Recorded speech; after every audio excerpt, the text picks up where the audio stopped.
গুরুত্বপূর্ণ বক্তব্য রাখবেন শরীয়তপুর উলামা পরিষদের সম্মানিত সভাপতি আলহাজ হযরত মাওলানা আবু বকর সাহেব, উপদেষ্টা ইসলামী আন্দোলন বাংলাদেশ শরীয়তপুর জেলা শাখা।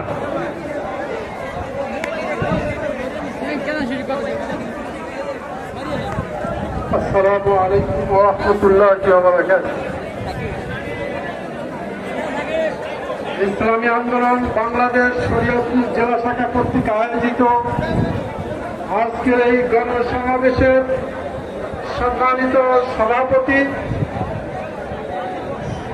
আজকের এই গণসমাবেশের সম্মানিত প্রধান অতিথি মুফতি সৈয়দ মোহাম্মদ ফয়জুল করিম শাইখে চরমনাই, উপস্থিত আছেন ইসলামী আন্দোলন বাংলাদেশের কেন্দ্রীয় নেতৃবৃন্দ, জেলা নেতৃবৃন্দ,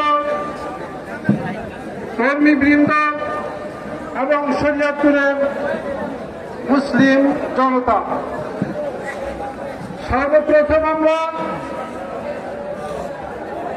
শুকর জ্ঞাপন করছি মহান আল্লাহ রাব্বুল আলামিনের, যিনি আমাদেরকে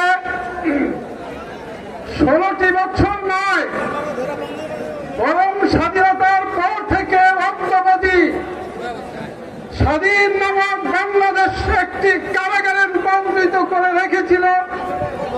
সেই কারাগার থেকে মুক্ত করেছেন সেই আল্লাহ পাকের দরবারে লাখো কোটি শুকর জ্ঞাপন করছি।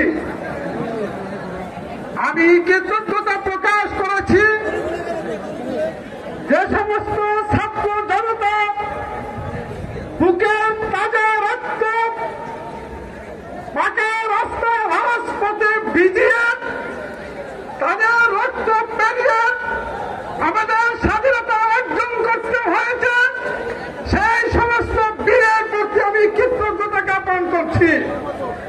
তারা আমাদের শরীয়তপুর নয়, জাতীয় বীর, তারা আন্তর্জাতিক বীর, তারা বিশ্ববীর। আমরা লক্ষ্য করেছি ইতিপূর্বে আমাদের বাক স্বাধীনতা নামক কিছু ছিল না। হক কথা বলার অপরাধে বছরের পর বছর কারাগারে বন্দী করে রাখা হয়েছিল, বিভিন্নভাবে নির্যাতন করা হয়েছিল, এমনকি জাতীয় ধর্মীয় রাহবার শাইখে চরমনার গায়ে পর্যন্ত আঘাত করতে তারা দ্বিধাবোধ করেনি। তথাকথিত সরকারের চাটুকার সেই আল্লাহ বলেছিল, উনি কি ইন্তেকাল করেছেন? তিনি ইন্তেকালের অপেক্ষায় ছিল, ষড়যন্ত্র হয়েছিল ইন্তেকালের। আজকে কোথায় বুক ভরা আশা নিয়ে ছাত্র জনতা আপনার গণভবনে সাক্ষাতে গিয়েছিল, আশাহত হয়ে ফিরে এসেছে। আমি বলতে চাই, চলে আসুন, জনতার আশা পূরণ করুন। জনতা আপনার সাথে সাক্ষাৎ করতে চায়, বাংলার মানুষ আপনার সাথে সাক্ষাৎ করতে চায়। আসুন। আমি সবাইকে বলতে চাই, আমাদের সফলতা এখানে শেষ হয়নি। আন্দোলনের প্রথম সিঁড়িতে পা রেখেছি, অনেক দূর বাকি আছে। আমাদের সেভাবে চোখ কান খাড়া রেখে চলতে হবে। এই দেশ ভবিষ্যতে ইসলামের জন্য অপেক্ষা করছে, দল মত নির্বিশেষে। আর সেই 50 বছরের অপশাসন, দুঃশাসন আর এই জাতি দেখতে চায় না। সেই দুর্নীতি, চাঁদাবাজি, এই সমস্ত অপকর্ম এই জাতি দেখতে চায় না।